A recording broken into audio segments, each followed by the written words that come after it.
It might have continued thus but for the war. ऐसा सब कुछ शायद चलता रहता अगर वॉर शुरू ना हुई होती। It seemed at first to be the end of civilisation. पहले ऐसा लगा कि जैसे सिविलाइजेशन का ही एंड हो जाएगा। But after the first shock, पर पहले शॉक के बाद, पहले सदमे के बाद, it proved not so unwelcome after all. ये इतनी बुरी साबित नहीं हुई। His profits piled up as never before. उसके प्रॉफिट्स जो थे पाइल्ड अप मीन्स बढ़ते गए जैसे कभी पहले नहीं हुए थे। Saigon and Burma ceased to send rice. Cease means stopped, रोक देना। सैगोन और बर्मा ने राइस भेजने बंद कर दिए।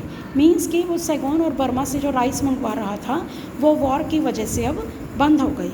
And that meant the stock he held was worth its weight in gold. इसका मतलब ये था कि जो स्टॉक उसके पास था उसका वेट जो था, मीन्स कि वेटेज वो गोल्ड के बराबर हो गई थी। ठीक है, मीन्स कि जो अब उसके पास स्टॉक लिमिटेड था पर डिमांड बहुत ज़्यादा थी, इसलिए वो उसे महंगे भाव पर बेचने लगा। People flocked to his shop at all hours. People जो थे, लोग जो थे, उसके शॉप के बाहर झुंड बनाकर खड़े रहते हर टाइम। ठीक है, पीपल हर टाइम, लोग हर समय उसकी शॉप के बाहर झुंड बनाकर खड़े रहते। He bought the big house next door for a godown. उसने अगले ही दरवाजे पर एक बहुत बड़ा घर गडाउन के लिए ख़रीद लिया। And then the next one, the next, उसके बाद फिर एक और एक और। And then bought a dozen more villages. उसके बाद उसने दर्जनों और विलेज खरीद लिए। War seemed on the whole a very beneficial force till the introduction of price and flood control. War जो थी ऑन द होल मीन्स कुल मिलाकर वॉर जो थी वो बहुत ही बेनिफिशियल मीन्स प्रॉफिटेबल फोर्स साबित हुई जब तक प्राइस और फूड कंट्रोल की पॉलिसी इंट्रोड्यूस नहीं हुई थी, लागू नहीं हुई थी। For the first time in his life he was worried. ज़िंदगी में पहली बार वो परेशान हुआ। He could not see how anyone had the right to say what he should sell and at what rate. वो ये सहन नहीं कर सका। यहाँ पर बेटा सी का मतलब यहाँ पर क्या आएगा, सहन करना, कि कोई उसे कैसे, ये किसी को कि क्या कैसे कहने का हक था कि क्या उसे बेचना चाहिए और कितने रेट पर बेचना चाहिए। He felt happy when he heard someone से।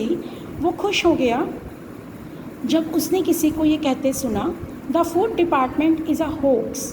फूड डिपार्टमेंट सिर्फ एक दिखावा है। होक्स मीन्स दिखावा। The government is making a mess of things. Government वो जो है वो चीज़ों में सिर्फ उथल पुथल मचा रही है। He soon found that he could still survive under a new gap। उसने जल्दी ही ये महसूस किया कि वो जो न्यू गैप था, कार मीन्स पहरावा था या फिर जो भी न्यू पॉलिसीज़ थी उनके अंडर भी वो सर्वाइव कर सकता है। By waiting before officials and seeing people and filling up forms। Waiting का मीन्स बेटा यहाँ पे गिड़गिड़ाना, ऑफिसर्स के आगे गिड़गिड़ाकर, ठीक है, एंड लोगों से मिलकर, सीइंग का मतलब यहाँ पर है मिलकर, लोगों से मिलकर फॉर्म फिल करके ही was soon allowed to continue his business as a fair price grain depot. वो जल्दी ही उसे इस चीज़ की परमिशन मिल गई कि वो अपने बिज़नेस को कंटिन्यू कर सकता है। कैसे? As a fair price grain depot के तौर पर। मीन्स कि उसका जो डिपो है वो सही रेट पर चीज़ें बेच रहा है। इस डिपो को, इसको एक पेपर मिल गया, उसका एक नाम मिल गया कि इसका डिपो सबसे अच्छा है। ही ग्रोन्ड अनहैप्पीली। वो अनहैप्पीली, ग्रोनिंग मतलब वैसे बड़ा दर्द से चिल्लाना होता है, पर यहाँ पर आएगा गिड़गिड़ाना। When he learn that he had to surrender all the rice his peasants cultivated in his village fields। वो अनहैप्पीली चिल्लाने लगा या गिड़गिड़ाने लगा जब उसने ये पता लगा कि जो उसके विलेज के खेतों में किसान जो राइस कल्टीवेट कर रहे थे वो उनको देना पड़ेगा। The whole thing seemed to be and to him atrocious. Atrocious means अत्याचार या शॉकिंग। वो सारी चीज़ें उसे अब शॉकिंग लग रही थी। They had to fix the price for my produce. उन्हें मेरे फसल का, प्रोड्यूस मीन्स फसल का प्राइस फिक्स करना होगा। They have to give me permission to take what I myself produce. उन्हें परमिशन मुझे देनी होगी जो मैं खुद फसल उगा रहा हूँ उसे बेचने की। But he accepted the position without much outward protest. पर उसने उस पोजीशन को एक्सेप्ट कर लिया बिना किसी ज़्यादा बाहरी प्रोटेस्ट के, विरोध के। He slept little and lost the taste for food. वो रात को बहुत कम सोता और उसे भोजन खाने का टेस्ट अब अच्छा नहीं लगता था। All through the dark nights, सारी अंधेरी रात में, he thought about his problem. वो अपनी प्रॉब्लम के बारे में सोचता रहता। Finally he had a solution. Finally उसने एक सोल्यूशन निकाला। He cried to himself. वो अपने आप से उसने कहा, I still have my rice in my fields. मेरे खेतों में अभी भी राइस है। And I still have the bags in my godown. मेरे गडाउन्स में अभी भी बैग्स हैं। किस चीज़ के? राइस बैग्स हैं। After all what does the government want. After all government चाहती ही क्या है? To have things in nice shape on paper, कि कागज़ों में चीज़ें जो हों सही तरीके से लिखी हुई हों। दैट दे शैल हैव, वो उन्हें मिल जाएंगी।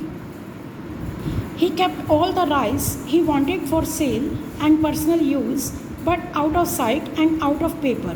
उसने सारे राइस रखे जो कि वो बेचना चाहता था और पर्सनल यूज़ के लिए रखना चाहता था, पर वो लोगों की नज़रों से परे और पेपर से परे। मीन्स कि पेपर में उन्होंने शो नहीं किया और ना ही वो ऑफिशियल्स को उसने वो राइस दिखाई, इसके बारे में ना कुछ बताया। He had to give away a lot of money to people. उसे लोगों को बहुत सारा पैसा देना पड़ा। Who came to examine his stock and accounts, जो कि उसके स्टॉक और अकाउंट्स का की जांच करने के लिए आए थे।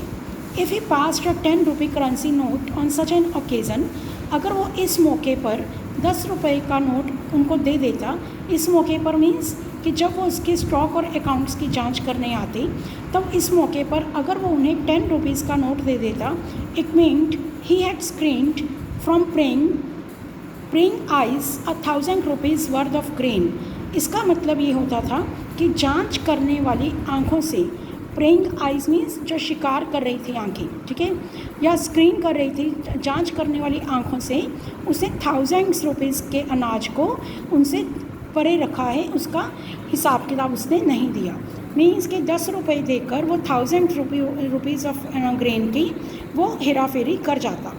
When he thought it over, he realized that all controls were really a boon. जब इसने इसके बारे में सोचा तो उसने ये रियलाइज़ किया कि जो भी कंट्रोल्स थे, मीन्स कि जो भी पॉलिसीज सरकार के द्वारा बनाई गई थी, वो उसके लिए बूंद साबित हुई, आशीर्वाद साबित हुई। कैसे? क्योंकि वो 10 रुपये की रिश्वत देकर हज़ारों रुपए के ग्रेन्स को उनकी नज़र से छुपा देता था। He distributed a few annas for charity twice a week. वो हफ्ते में एक बार चैरिटी के तौर पर कुछ आने डिस्ट्रीब्यूट करता। And broke a coconut at the temple on Fridays in appreciation of God's interest in his affairs. और हर फ्राइडे को वो मंदिर में एक कोकोनट तोड़ता, मीन्स के चढ़ा कर आता।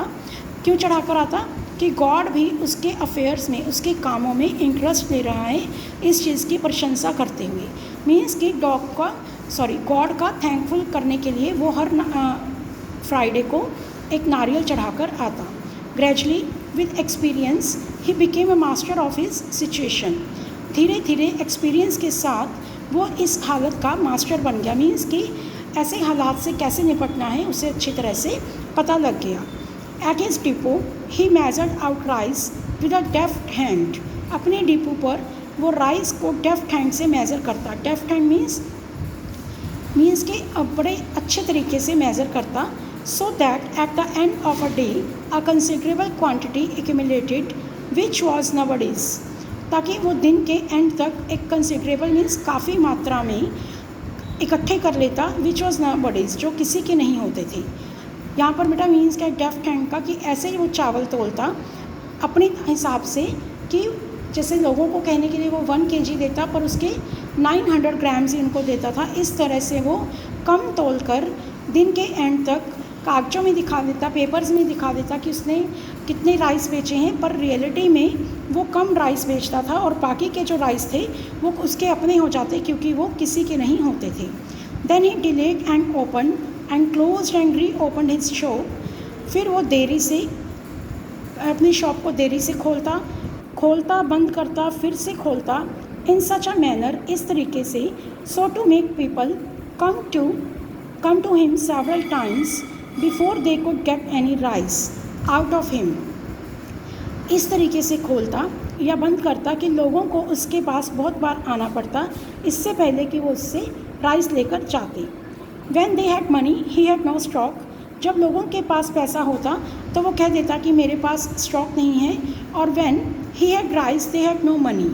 और जब उसके पास राइस होते तो लोगों के पास पैसा नहीं होता था, मीन्स कि उनका पैसा किसी और चीज़ पर खर्च हो जाता था। इस तरीके से वो लोगों के बहुत राउंड निकलवाता, लोगों को बार बार कहता कि मेरे पास है नहीं है, लोगों को बार बार उसकी शॉप पर आना पड़ता।